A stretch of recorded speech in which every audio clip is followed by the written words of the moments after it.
예, 안녕하세요. 9주차, 육강회를 시작하겠습니다. 8주차 중간고사는 잘 치르셨나요? 고생들 했을 겁니다. 오픈북이었기 때문에, 에, 공부를 하기 위한 환경을 만드는 게 참 중요했기 때문에, 우선은 그 자료들을 많이 봤을 겁니다. 물론 이제 여러 가지 방법을 통해 가지고 어, 자료를 한 번이라도 더 보는 게 남는 거거든요. 그래서 그런 부분들이 이제 있기 때문에 복습을 아마 했을 거라고 저는 믿어 의심치 않습니다. 자, 그러면 화면을 공유하기 전에 8주차 중간고사 시험 문제를 9주차는 문제풀이를 하도록 하겠습니다. 자, 그러면 화면 공유하겠습니다.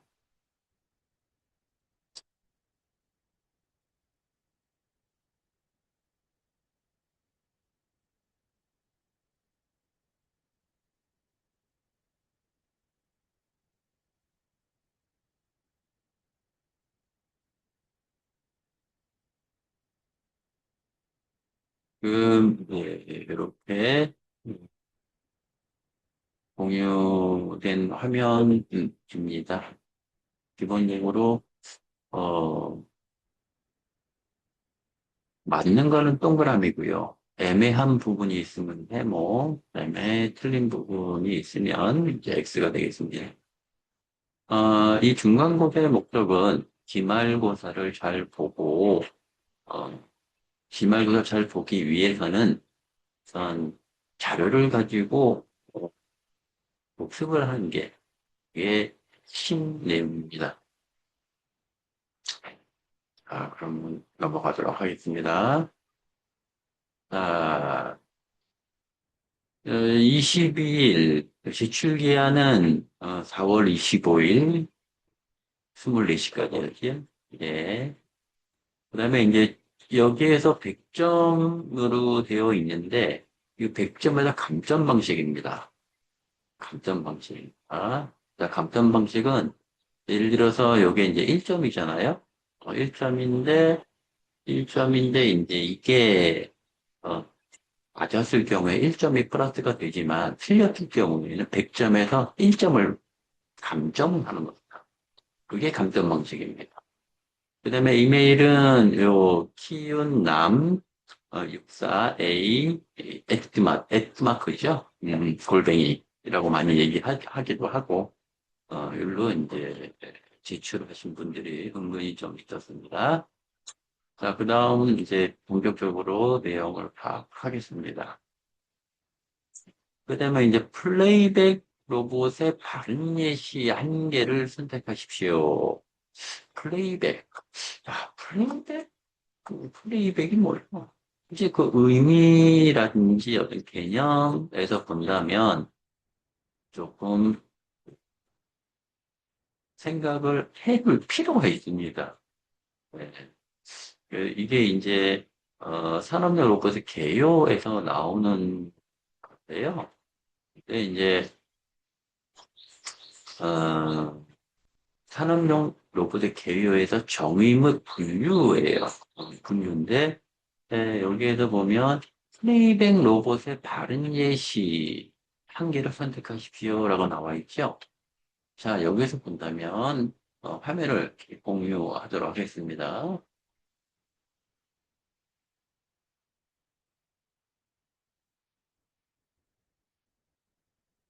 이 부분입니다. 자, 이 부분인데 여기에서 보면 산업용 정의 및 분류, 일반 분류 이렇게 하나, 둘, 셋, 넷, 다섯 개가 있죠. 원격 조정 로봇, 시퀀스 로봇, 플레이백 로봇, 스치어 로봇, 지능 로봇 내용들이 플레이백 로봇, 인간이 로봇을 이동시키는 것에 의해 순서, 조건, 위치 및 기타 정보를 교시하고 그 정보에 따라 작업을 수행하는 로봇. 시퀀스 로봇보다 범용성이 뛰어나기 때문에 교시보다 복잡한 작업을 로봇에 지시할 수 있다라는 게 됩니다. 자, 그래서 문제 1번의 답은 3번이 되겠습니다. 1번. 방금 읽어드린 그 내용입니다. 자, 2번 넘어가겠습니다. 자, 수직 다관절 로봇에 대해서 바른 예시 한 개를 해주십시오. 수직 다관절 로봇, 수직 다관절 로봇. 자, 이게 아주 애매모호한데요. 애매모호한데, 지금 여기에 1, 2, 3, 4, 답은 1번으로 나와 있죠? 수직 다관절, 그 서 있다는 얘기예요. 수직으로. 수직으로. 그렇다고 얘네들, 요 4번은 컨트롤러니까 로봇이라고 얘기할 수가 없겠죠? 그러면 나머지 2번하고 4번인데, 2번 같은 경우도 서 있어요. 그죠? 3번도 서 있어요. 수직으로 서 있는 거는 맞아요. 근데 다관절 로봇은 요게 기본적으로 다관절이고, 얘네들도 다관절이에요.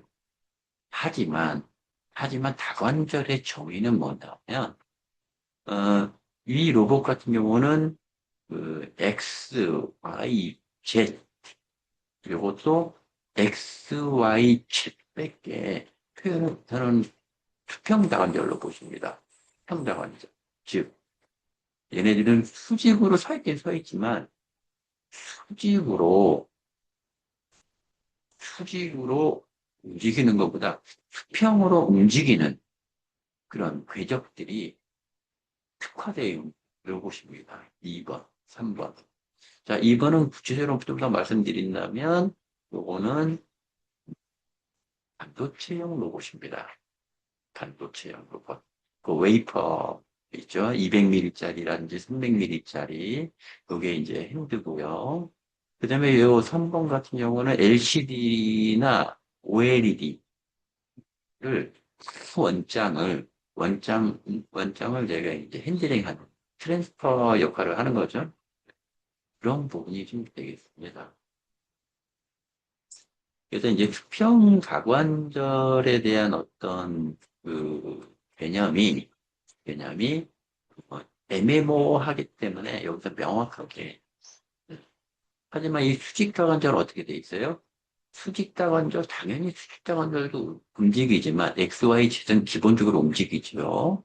하지만 얘네들은 RX, RY, RZ 즉 요, 어, 요 T축, 이 T축의 핸들을 달아서 이러한 부분들이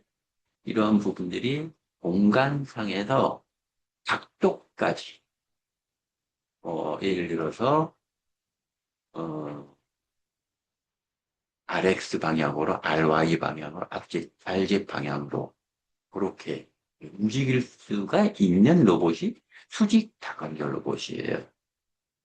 요게 2번이나 3번은 그 XY 집만 표현을 가능하지 RX, RY, RZ는 표현이 안 됩니다. 전용으로 수평 다관절 하드웨어 있죠.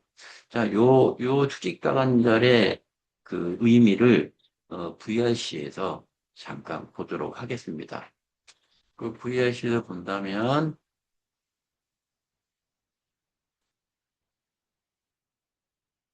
이렇게 아마 되어 있을 거예요. 네, 지금 여기 로봇이 이렇게 나와 있죠. 네, 얘도 얘도 그 수평 로봇처럼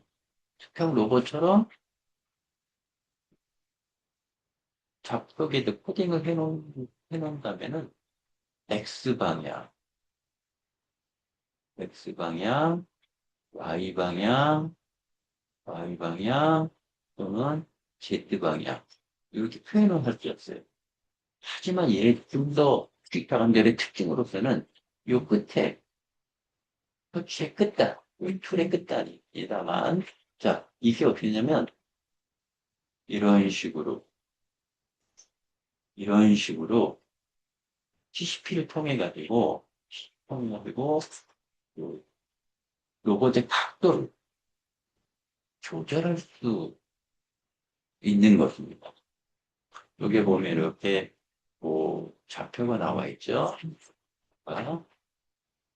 이런 부분들이 컨트롤이 가능하기 때문에 식당한절 로봇이 되겠습니다. 이게 만약에 안 된다. 식당한절이라고 얘기할 수 없습니다. 자, 화면 다시 공유합니다. 자료로.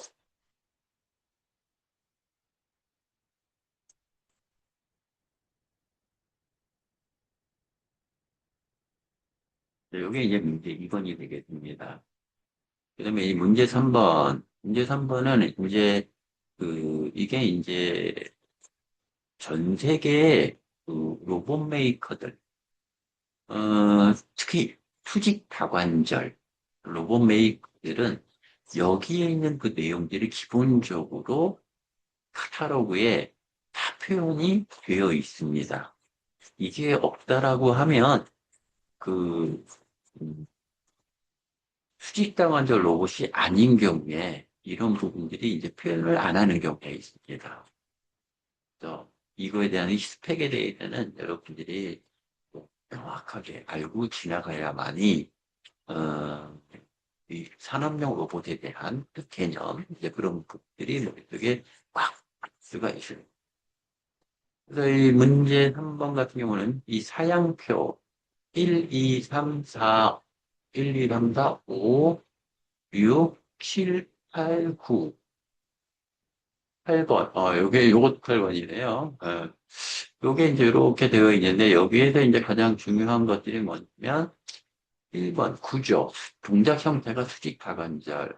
축수는 자유도인데 6개 축이 가능하다. 체중. 이게 체중이 아니고, 가반 질량입니다. 체중은 뭐, 완전 틀린 맛은 아닌데, 틀린 말은 아닌데, 로봇 기준으로 해야 되니까, 로봇 기준은 여기서는 가반 질량이라고 표현했습니다. 자, 이게 조금 뭔가 다르지 못한 언어가 되겠죠? 그 다음에 정도는 반복 위치 결정 정도라고 합니다. 자, 요거는 ISO 규정에서, 이렇게 표현하는 부분 중에 하나가 되어 있습니다. 동작 범위는 가동 범위, SLURBT, 그거에 대한 각도가 이렇게 표현이 되어 있죠.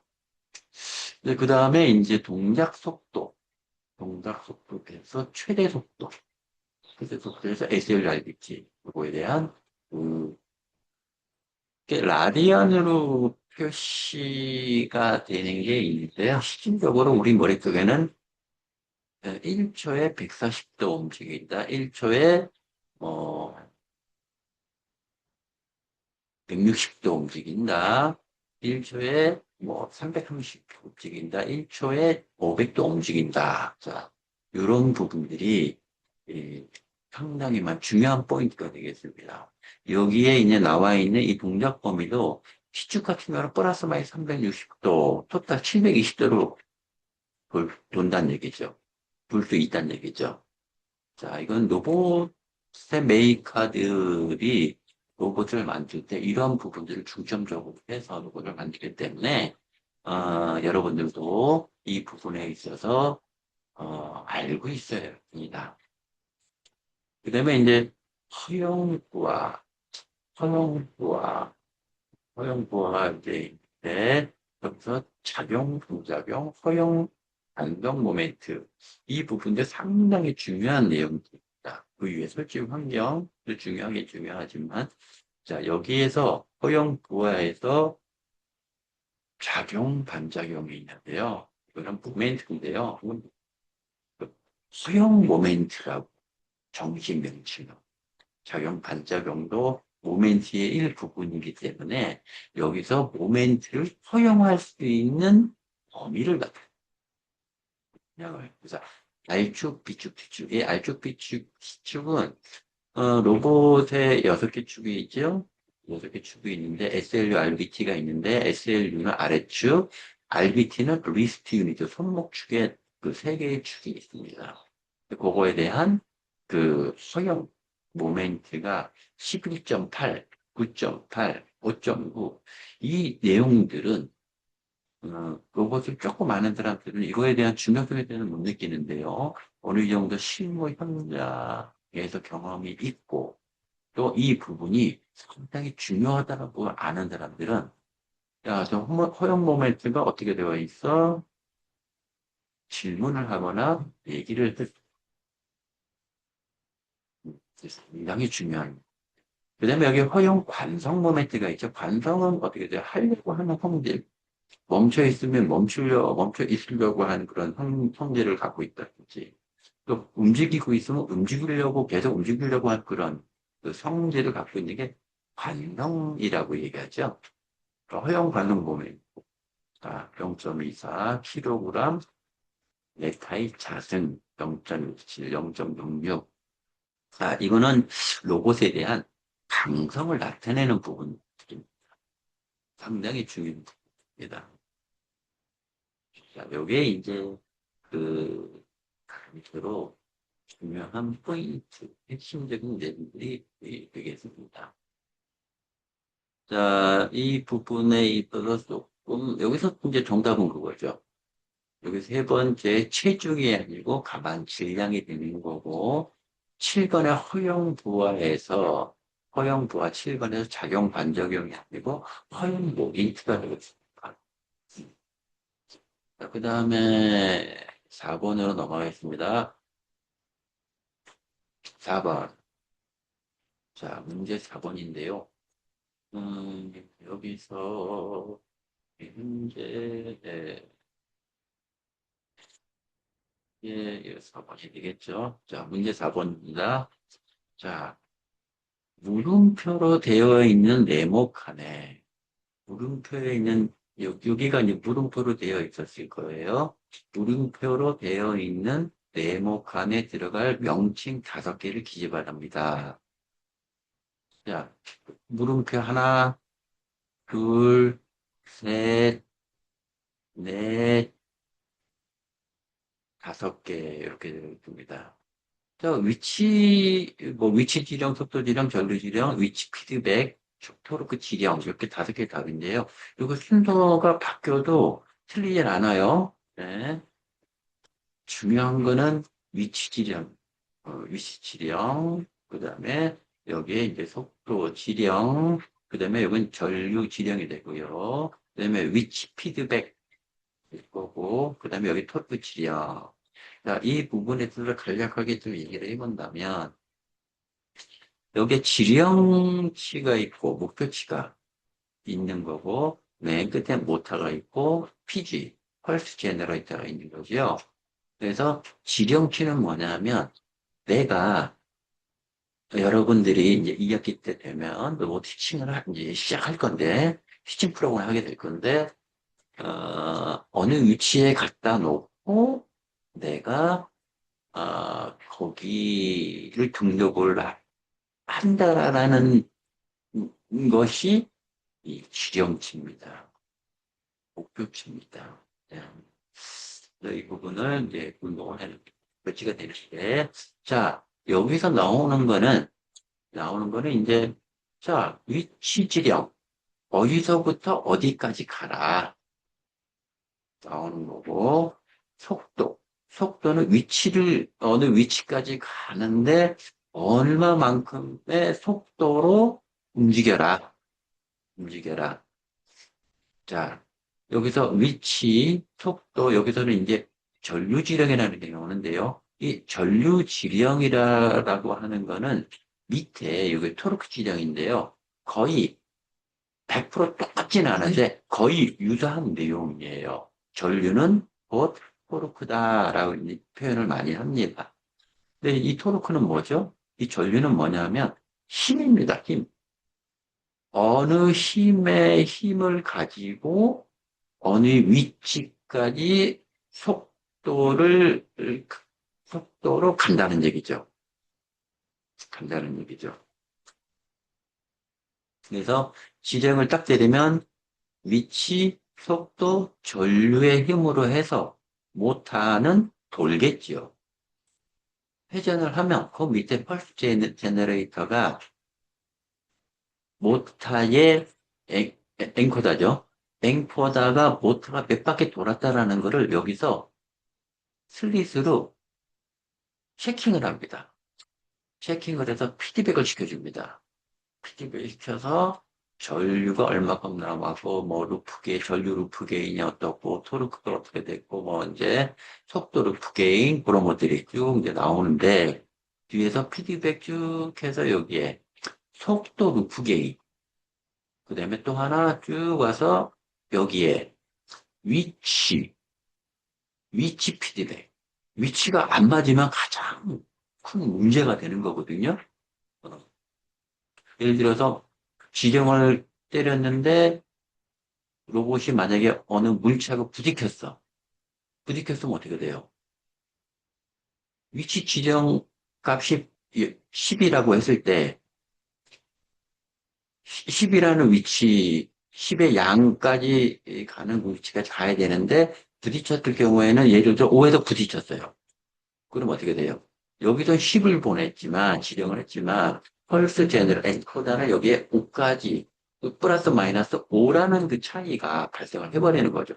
그렇게 되면 로봇은 무조건 알람을 서버트랙 에러를 띄워버립니다. 이게 이제 그런 그 개념을 나타내는 그 그림이 되겠습니다. 그래서 정답은 밑에 나와 있는 것처럼 위치 지령, 속도 지령, 전류 지령, 위치 피드백, 그리고 지령이 되겠습니다. 자, 1강의 여기서 일단 마치겠습니다.